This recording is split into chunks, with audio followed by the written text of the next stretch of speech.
I'm not sure about yourself, but I find that, for myself, I have quite a lot of things to say, which, in my case, is a good thing, because children also have a lot of things to say, and so we can relate to one another on that level.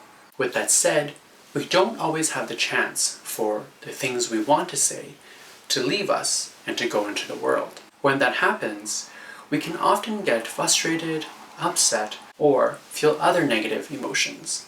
Think for a second of a moment in your life when you had something you really needed to say, but you didn't have the space to say it. How did that make you feel, and how did you go about engaging in that moment?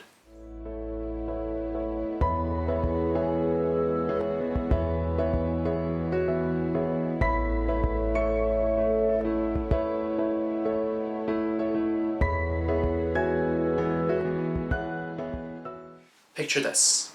You have a child in your class who has quite a few things to say. They're playing on the carpet with some blocks, and as they play, they're talking to the children around them, telling them almost random things. To one child, they tell them about their sister. Another child, they tell them about their grandmother. Another child, they talk about what they're doing. Seeing as this child's words sort of seem like they don't have any context, the children sort of ignore them. Later on in the day, you're engaging with some children while reading a book. This child then walks up to you and tells you something out of the blue. You look at the child and you say, "Thank you for telling me, but I'm reading a book right now. Do you mind telling me a little later?" A few minutes later, you see this child begin to interact with some other children, and there are some behaviors that start to come out that aren't really pro-social. They're grabbing things, they're hitting their friends, they're screaming at their friends. Each time one of these things happens, you go over and you offer your support to this child. After the situation seems like it's been solved, you go back to what you were doing. Let's think for a second why this child may be interacting with other children in this way.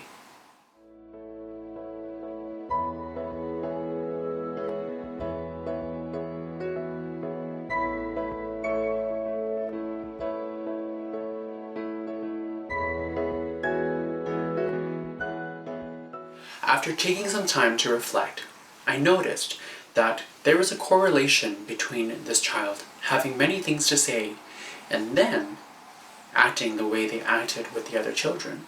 Often, with this child and the many things they had to say, there wasn't really the space for them to, one, say what they needed to say, but two, for others to address what they're saying and to give what they're saying the space to be acknowledged and to be responded to. As I observed this child within the class, I noticed that a lot of their frustration comes from these interactions. And so, as their teacher, I decided to then focus a little bit of time every so often to give them that space, to listen to what they had to say, whatever it was, whatever the topic, and to try to engage with them in that way. From that, I noticed that they were able to interact with others in different ways, in ways that were more pro-social, and they were able to have the patience to engage with those moments with the children.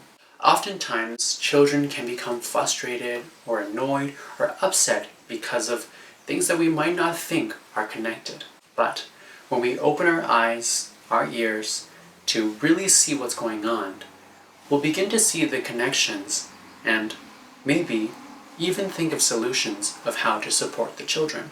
In hindsight, if I were that child, having all the things I needed to say and not having a space to say them, it would make me quite frustrated as well too. When we give children the space they need, and in this case, give their words the space and the acknowledgement that they need, then they can see the possibility of how they can engage with the world around them and engage in a way that allows them to watch, think, be.